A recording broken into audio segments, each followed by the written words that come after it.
And President William Ruto repeated contention for a handshake deal with the country's opposition led by Mr. Raila Odinga, dismissing speculation that a coalition arrangement with those who opposed him in the last election was in the offing. Speaking during a joint media address on 14th May at State House in Nairobi, Ruto ruled out any possibility of a handshake, and Raila Odinga, addressing the media on Tuesday, also aired his views. Mary Magdalene Nekesa with more. Even after a warm-shoulder tap tete-a-tete between President William Ruto and veteran opposition leader Raila Odinga, a day later the Azimio leader Raila Odinga says there was no handshake discussion between him and President Ruto in their meeting over the weekend. We were in Nyandarua. We went there, Jamini village, for the funeral of Hayati Field Marshal Mukami Kimathi. And we met there with Mr. Ruto and his deputy and his ministers. And of course we shook hands there. It was a chance meeting. We did not plan to meet there. But they said it was a state funeral, and we said we must go. There had been some threats issued by some supporters of Kenya Kwanza. But we said, no, we will go because of our relationship with the deceased, as it turned out. Now they said it was a state funeral. The flags were not flown at half-mast. Neither was she given a 21 gun send-off as is required, which was very unfortunate indeed. But from there, I had been invited to Kipchoge Keino athletics tournament, which was taking place at Kasarani.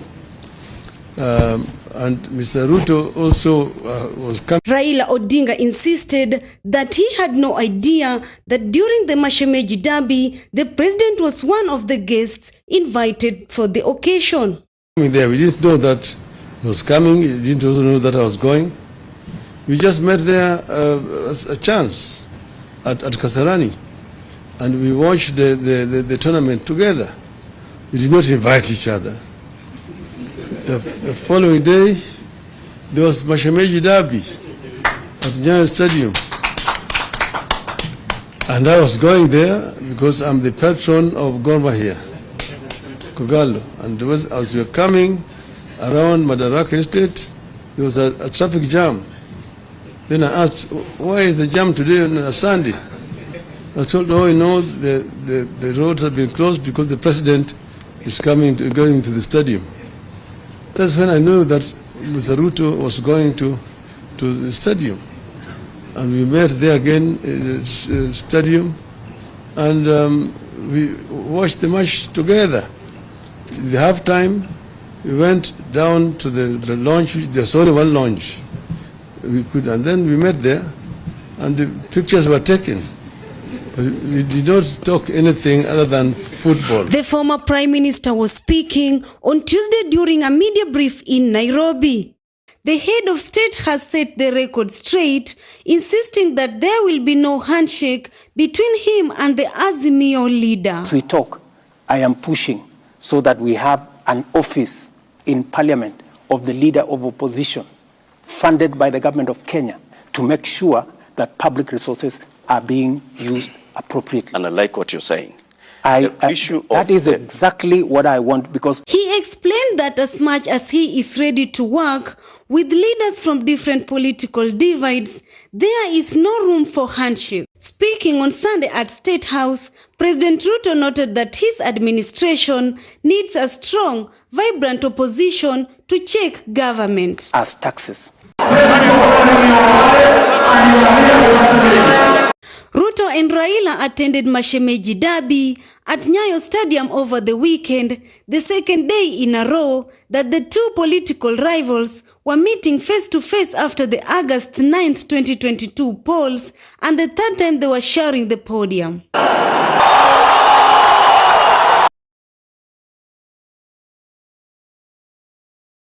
They were together on Saturday during the burial of Field Marshal Mukami Kimathi's burial in Jabini, Nyandarua County. We united, we must also speak truth to power. This man is based in Japan. In what signals a new dawn, they flew straight to Kasarani Stadium to witness the Kipkeino Classic on Saturday afternoon. The latest moves by the two politicians has sent tongues wagging about their real intentions, even as they signal the thawing of their ties.